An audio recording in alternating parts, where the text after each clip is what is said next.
Welcome back guys. आज का video ना एक ऑन डिमांड वीडियो है। आप में से ही बहुत सारे लोगों ने कमेंट करके मुझे पूछा है कि हमें Ryzen 7 4800H ये वाला सीपीयू लेना चाहिए या फिर Ryzen 5 5500H ये वाला सीपीयू लेना चाहिए। ऑनेस्टली दोनों सीपीयू काफी कमाल के हैं तो कंफ्यूजन होना भी बनता है। बात तो सही है।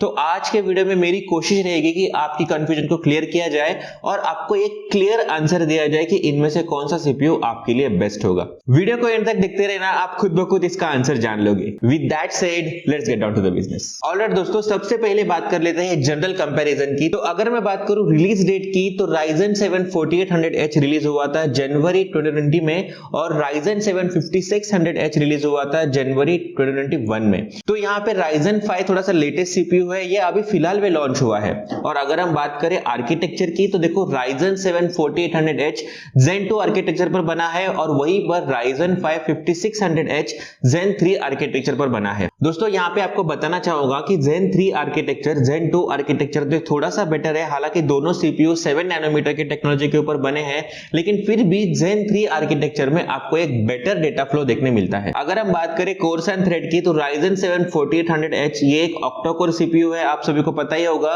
कि Ryzen 7 में आपको 8 कोर एंड 16 थ्रेड्स देखने मिलते हैं और वहीं पर Ryzen 5 5600H ये एक हेक्सा कोर सीपीयू है और इस सीपीयू में आपको 6 कोर एंड 12 थ्रेड्स देखने मिलते हैं। तो यहाँ पे क्लियरली आप देख सकते हो कि Ryzen 7 में आपको 2 फिजिकल कोर और 4 फिजिकल थ्रेड एक्स्ट्रा मिलते हैं। इसका कहां पे क्या फायदा होता है वीडियो में आपको मैं थोड़ी देर में बताऊंगा। अगर मैं बात करूं Ryzen 7 के बेस फ्रीक्वेंसी की तो Ryzen 7 4800H की बेस फ्रीक्वेंसी है 2.9 गीगाहर्ट्ज और वहीं पर Ryzen 5 5600H की बेस फ्रीक्वेंसी है 3.3 गीगाहर्ट्ज। तो यहाँ पे 0.4 गीगाहर्ट्ज ज्यादा आपको Ryzen 5 5600H में देखने मिलेगा।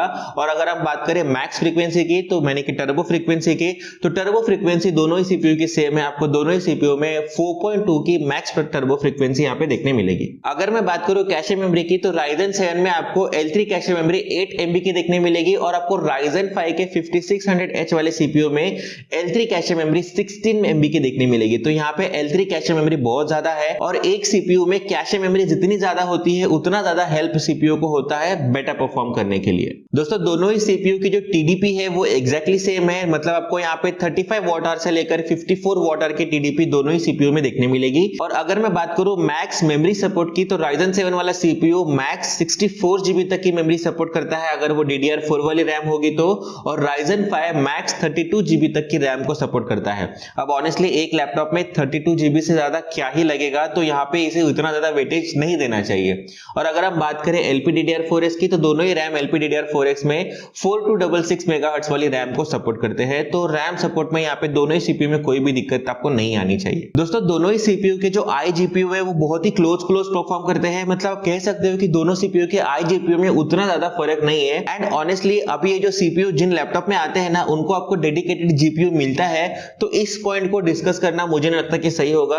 हम डायरेक्टली बात करते हैं बेंचमार्क की और आपको एक्चुअल परफॉर्मेंस डिफरेंस अभी यहाँ पे पता चलने वाला है। और दोस्तों सबसे पहले बात कर लेते हैं सिंगल कोर परफॉर्मेंस टेस्ट की। तो आपको बताना चाहूंगा कि सिंगल कोर टेस्ट में थ्रेड्स को काउंट नहीं किया जाता है, यहाँ पे सिर्फ काउंट किया जाता है कोर की परफॉर्मेंस को। अभी आप यहाँ पे क्लियरली देख सकते हो कि ऑलमोस्ट हर बेंचमार्क सॉफ्टवेयर में आपको Ryzen 5 5600H वाला सीपीयू जो है वो 12 to 15% की ज्यादा बेटर परफॉर्मेंस ऑफर करके दे रहा है। रीजन काफी सिंपल है, आपने देखा होगा कि दोनों सीपीयू के बेस फ्रीक्वेंसी में Ryzen 5 में 0.4 गीगाहर्ट्ज की बेस फ्रीक्वेंसी ज्यादा थी और इसी वजह से Ryzen 5 सिंगल कोर परफॉर्मेंस में बहुत बढ़िया बेटर कर रहा है as compare to Ryzen 7 4800H।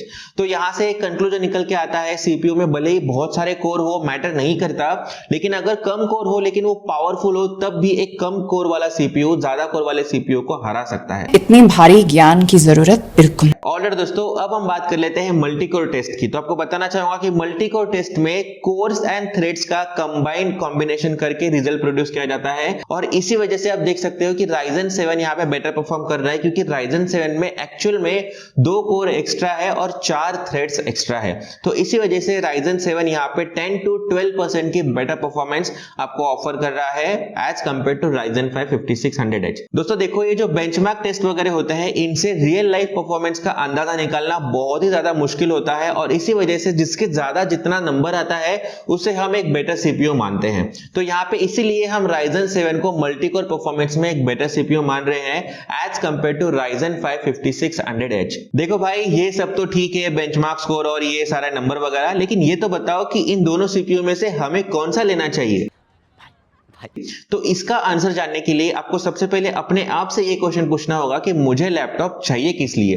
तो अगर आपकी हार्डकोर गेमिंग की नीड है, मतलब आप गेमिंग सबसे ज्यादा लैपटॉप में करने वाले हो, तब इस केस में आपको Ryzen 5 5600H के साथ जाना चाहिए, क्योंकि गेमिंग में ज्यादा कोर हो या ना हो उतना ज्यादा फर्क नहीं पड़ता है जितना कि उसके सिंगल कोर का परफॉर्मेंस का फर्क पड़ता है। और Ryzen 5 में आपने देखा होगा कि सिंगल कोर परफॉर्मेंस बहुत अच्छी निकल के आई थी एज कंपेयर टू Ryzen 7। तो इसी वजह से अगर आप गेमिंग करने वाले हो सबसे ज्यादा तो आपको जाना चाहिए Ryzen 5 5600H के साथ। और वहीं पर अगर आप एडिटिंग वगैरह करने वाले हो, थोड़े से हेवी वर्क वगैरह करने वाले हो, हेवी सॉफ्टवेयर करने वाले हो, मतलब सब कुछ करने वाले लैपटॉप में, तब आप जाइए Ryzen 7 4800H के साथ, क्योंकि इसमें आपको ज्यादा कोर देखने मिलेंगे, ज्यादा थ्रेड्स देखने मिलेंगे और दोनों सीपीयू में उतना ज्यादा फर्क भी नहीं है, सिर्फ 19-20 का फर्क है।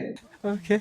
तो दोस्तों इस वीडियो की मदद से आपको क्लियरली पता चल गया होगा कि आप लोगों के लिए कौन सा सीपीयू सबसे ज्यादा बेटर हो सकता है। डोंट वरी, इन सीपीयू के साथ आने वाले सबसे अच्छे लैपटॉप की लिस्ट मैं आपको डिस्क्रिप्शन बॉक्स में दे दूंगा, आप उन्हें वहां से चेकआउट कर सकते हो और अगर आप चैनल को सपोर्ट करना चाहते हो तो वहां से बाय भी कर सकते हो। वीडियो कैसा लगा मुझे कमेंट करके बताइए। अगर आप चाहते हो कि मैं और कोई सीपीयू को कंपेयर करूं या फिर और कोई आपकी डाउट को क्लियर करूं तो उसे भी आप कमेंट कर सकते हो। मैं डेफिनेटली मेरी पूरी कोशिश करूंगा आपके डाउट्स को सॉल्व करने के लिए। लाइक और शेयर कर देना, नए हो तो सब्सक्राइब करके बेल आइकन को ऑल पे सेट कर दो। मिलूंगा जल्दी आपसे अगले वीडियो में। Till then tata, bye bye. वैसे दोस्तों कैशे मेमोरी के बारे में आपको ज्यादा जानना हो तो लेफ्ट साइड के ऊपर क्लिक करके आप कैशे मेमोरी के बारे में ज्यादा जान सकते हो, आपका नॉलेज बढ़ेगा।